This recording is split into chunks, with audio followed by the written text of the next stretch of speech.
वजीर आला सिंध मुराद अली शाह ने कहा है कि कराची को वफाक के हवाले करने का ख्याल दिमाग से निकाल दिया जाए।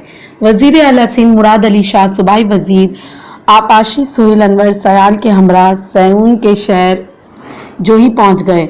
वजीर आला ने सैलाबी पानी से मुतासरा जोही वाही पांडी रोड और FB बंद का मुआयना किया। मुराद अली शाह ने मीडिया से गुफ्तगू करते हुए कहा कि FB बंद में 8 मकामात पर शगाफ पड़े। कंबर शहादात कोट से मंचर झील तक बारिशों से काफी नुकसान हुआ। मुतासरीन के रिहाइश के लिए 4000 टेंट्स की जरूरत है, जिनमें से 3300 टेंट तैयार हो चुके हैं।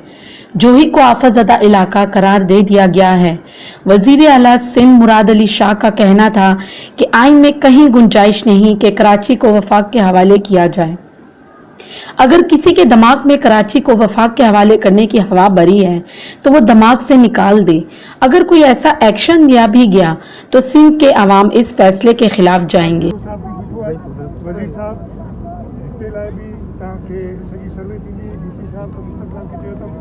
जो नुकसान थियो आहे इंशाअल्लाह ताला ठीक है ताकि अभी मिलंदो खाधो हिते असां जेकी माण्हू फासी आहे अहिड़ी उन्हनि खे कोई तव्हां पोइ जोई वेझी आहे तव्हां पहुची था सघो सभु कुझु